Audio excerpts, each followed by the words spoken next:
changé un peu notre fusil d'épaule. Suite aux entrevues, une personne qui était vraiment connaissante dans le milieu, qui a fait du développement, il disait, il vous manque de quoi, là? Ça se bouge beaucoup dans le service de la santé, surtout en mode coupeur. Peut-être que là, ça prendrait peut-être quelque chose de plus tac, on va y aller avec le groupe, pour peut-être bouger rapidement. Puis on sait que les horaires se font là, de 6 mois en 6 mois pour les médecins à l'urgence. Et on sait que le mois de mars s'en vient là. Il faut bouger rapidement. Le temps d'embaucher quelqu'un, on a des bonnes personnes qui sont dans notre vie et tout. Mais là, l'orientation d'une nous dit, ça serait peut-être mieux quelqu'un qui frappe un peu plus fort, qui prend le temps. Puis ça nous a fait réfléchir, le comité, puis on s'est dit, regarde, qu'est-ce qu'on fait? Là, Vincent dit, il y aurait peut-être le groupe que je connais, qui a déjà travaillé, qui fait une petite recherche, qui a fait aussi l'urgence sanitaire.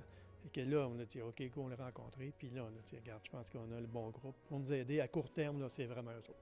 Est-ce qu'ils vont être à long terme? Je ne sais pas. Mais à court terme, là, rapidement, on a une firme qui va travailler pour nous autres sur le terrain. Là. Puis comment travaille ce genre de groupe-là pour ceux qui ne le sauraient pas? Bien, ils vont aller chercher le portrait présentement rapidement. On a fait un portrait, un topo rapidement de qu'est-ce qui se passe. Ils vont aller sur le terrain, voir qu'est-ce qui se passe réellement, voir qu'est-ce qui reste, qui sont. Ils l'ont déjà vu. Ils ont déjà fait du terrain au niveau de l'urgence, ce qui nous a rassuré beaucoup quand tu as déjà fait une urgence en plus. Là, quand tu étais dans le service santé sociale, ils voient, puis après ça, c'est d'aller cogner aux bonnes portes. On va passer des messages, voir comment on peut bouger. Est-ce qu'on va faire bouger la population? Est-ce qu'on va faire bouger le conseil des maires de différentes façons? Est-ce qu'il va y avoir des idées qui vont sortir? On a déjà sorti, ramenez-nous nos médecins dépanneurs des pancartes. Est-ce qu'il y aura des choses semblables? J'en ai aucune idée. On va voir avec la firme, on va travailler avec la firme, on fait vraiment confiance à la firme. Nous, on manque de temps. On a beau, puis Vincent, c'est pareil, toute l'équipe, ils ont beau mettre du temps, mais on manque de temps. On n'est pas là à temps plein. Eux, ils vont avoir du temps à temps plein pour là-dessus. C'est ça qui va nous soulager. Puis aussi lancer un message à notre population qu'on est derrière eux autres, on comprend. Puis nos médecins qui sont là, regardez, merci de te faire la game, puis on va essayer de vous trouver de la relève, puis on a quelqu'un pour... On engage des fonds pour vous aider, là, pour continuer à garder le phare ouvert. Donc, une petite tournure d'événements, mais de l'espoir quand même, parce qu'il y avait beaucoup de peur dans la population, mais aussi au niveau du Conseil des maires. Oui, écoutez, l'inquiétude est là, puis elle est encore là, on ne se fera pas de cachette. Là. Les miracles, je suis pas sûr qu'on aille, mais en tout cas, on met le paquet pour avancer. Puis le groupe qu'on a rencontré, je pense que, en tout cas, on a de l'espoir. On a bien des endroits que les tours cellulaires, malheureusement, ça ne rentre pas, il n'y en a pas. C'est des trous noirs, des trous de beigne, appelons-le comme qu'on voudra. Puis on demande aux partis politiques fédérales de le mettre dans leur plateforme pour les endroits orphelins. Bien, c'est important. Là. Il y a des endroits, on n'est pas en plein milieu en forêt. Là. On a des zones rurales qui ont du monde, des noyaux, des cœurs urbains là, qui n'ont aucun réseau cellulaire. Puis c'est important pour la sécurité des gens. Là.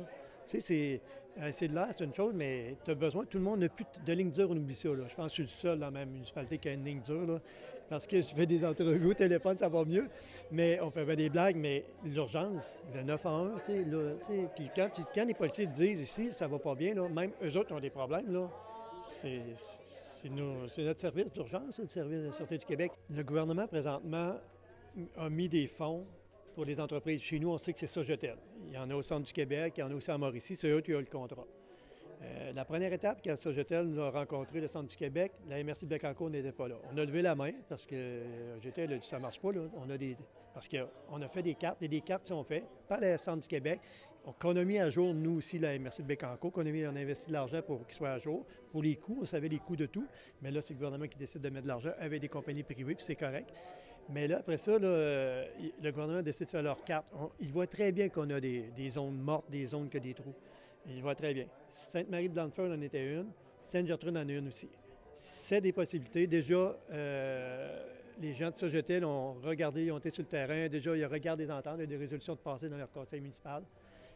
Il y a déjà un début de développement qui est fait là-dessus. Ils sont là, ils sont sur le terrain.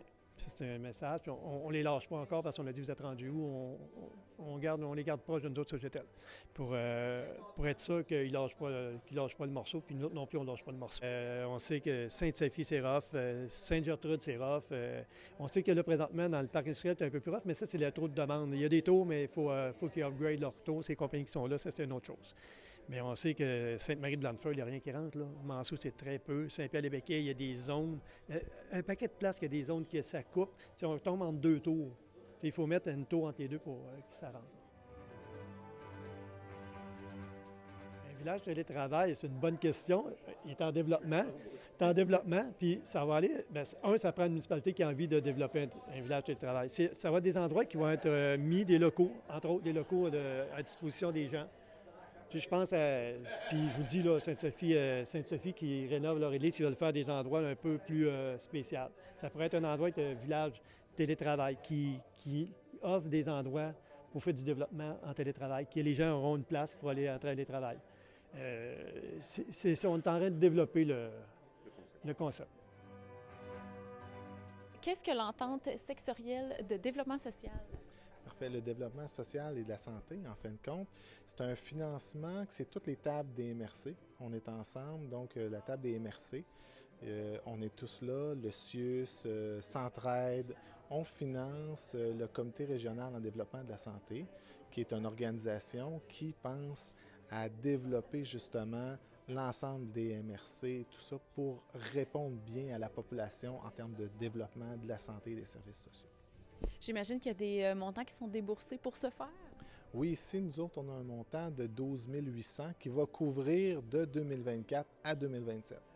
On a parlé aussi pendant ce Conseil des maires de la planification stratégique, entre autres à l'attractivité de la MRC. Parlez-moi-en davantage. Oui, on est très content de la planification stratégique qui vient d'arriver. Donc, on l'a adoptée aujourd'hui et on part vers justement l'exercice de ça. Et une des choses, c'est effectivement, vous parliez de l'attractivité, attirer les jeunes familles et aussi maintenir les acquis de la MRC de Bécancour. Qu'est-ce qui fait le bon vivre ici? Et en même temps, on va avoir un travail d'image de marque pour la MRC. Et ça va être un exercice qu'on veut faire avec l'ensemble des partenaires de la population pour justement qu'il y ait un lien d'appartenance à la MRC de Bécancour. Actuellement, qu'est-ce qui pourrait ressortir déjà de cette planification-là, l'attractivité justement? Qu'est-ce qui fait que la MRC se démarque? La MRC se démarque, toujours les gens parlent de tranquillité, de paix, mais en même temps, on est à côté de la filière batterie, on a la fibre optique qui est partout dans la ruralité. Donc, en même temps, ce qui est intéressant, c'est qu'on a comme des intérêts que les gens urbains ont, mais en même temps, on a cette tranquillité-là de la ruralité. Donc, on a quand même des très grandes forces à avoir ici.